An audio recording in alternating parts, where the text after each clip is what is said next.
Hello friend, एक बार फिर स्वागत है आपके अपने चैनल दक्ष एजुकेशन में। और आज हम जानने वाले हैं कि राउटर और स्विच में क्या अंतर होता है। देखिए, राउटर और स्विच में लेके कई लोगों को कन्फ्यूजन जरूर होती है। कुछ लोग स्विच और राउटर एक जैसा ही समझ लेते हैं, पर एक्चुअली राउटर और स्विच में बहुत अंतर होते हैं।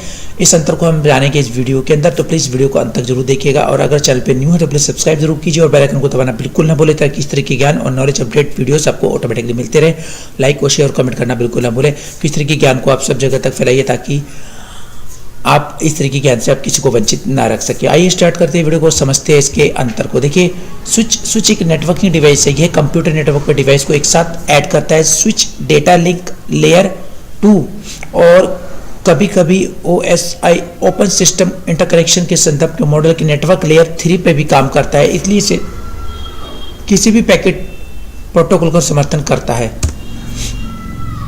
सेगमेंट में शामिल होने के लिए स्विच का उपयोग करने वाले जो लैन को लैन नेटवर्क कहा जाता है, या इथरनेट नेटवर्क के मामले में इथरनेट लैन को स्विच किया जाता है।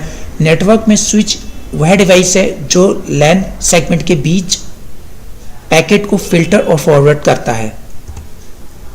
एक स्विच पिछले पोर्ट का उपयोग करके एक डिवाइस के पोर्ट और मैक एड्रेस के बीच मैपिंग को आत्मनिर्भर करता है, और स्विचिंग मैपिंग डेटा को यानी स्विच स्ट्रक्चर के रूप में माना जाता है। तो स्विच में डेटा स्ट्रक्चर में स्टोर्ड करता है, और इसलिए जब आप एक पैकेट प्राप्त होता है तो स्विच की मेमोरी में पैकेट को स्टोर करता है और स्विच टेबल का उपयोग करके सही पोर्ट का पता लगाता है, फिर पैकेट को सही पोर्ट पर भेजता है।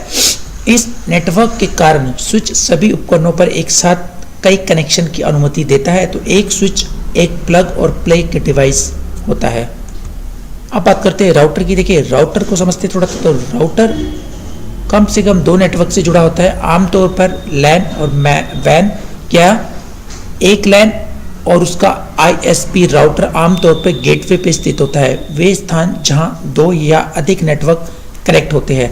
तो हेडर और फॉरवर्डिंग टेबल का उपयोग करते हुए राउटर पैकेट को अग्रेषित करने के लिए सबसे अच्छा मार्ग को निर्धारित करते हैं। इसके अलावा राउटर एक दूसरे के साथ कन्वर्सेशन करने के लिए ICMP जैसे कुछ प्रोटोकॉल का उपयोग करता है, और किसी भी 2 मेजबानों के बीच सबसे अच्छा मार्ग कॉन्फ़िगर करता है।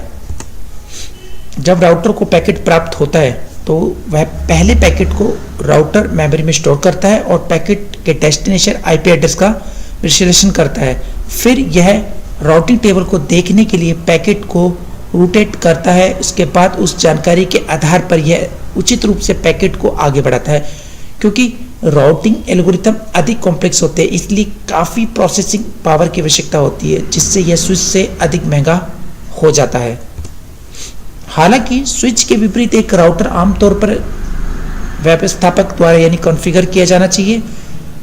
एक स्थानीय लोकल एरिया नेटवर्क पे नोड्स को ऐड करने के बजाय एक राउटर का उपयोग सब नेट को एक दूसरे के लिए इंटरकनेक्ट करने के लिए किया जाता है। राउटर का मुख्य जो उद्देश्य होता है वो विभिन्न नेटवर्क को एक साथ कनेक्ट करना होता है। स्विच का मुख्य उद्देश्य विभिन्न उपकरणों को एक साथ जोड़ना होता है। राउटर नेटवर्क लेयर पे काम करता है, स्विच बाद में डेटा लिंक में काम करता है।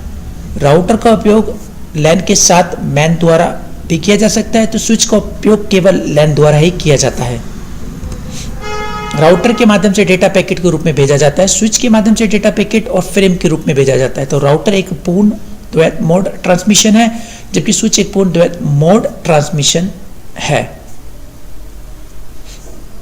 राउटर में कम टकराव होता है, स्विच में टकराव नहीं होता है। तो रूटर नेट NAT नेट के साथ संगत होता है और यह नेट के साथ संगत नहीं होता है।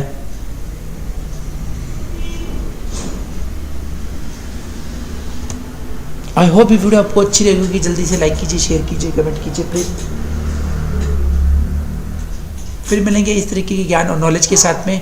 आई होप ये वीडियो आपको डेफिनेटली अच्छी लगेगी, तो प्लीज़ लाइक कीजिए, शेयर कीजिए और सब्सक्राइब कीजिए। अगर अभी तक आपने सब्सक्राइब नहीं है तो इस तरीके के ज्ञान और नॉलेज से आपको ऑटोमेटिकली मिलते रहेंगे। प्लीज़ चैनल को सब्सक्राइब जरूर कीजिए और बेल आइकन को दबाना बिल्कुल ना भूलें। फिर मिलेंगे एक नए ज्ञान और नॉलेज के साथ। Thank you very much. नमस्ते।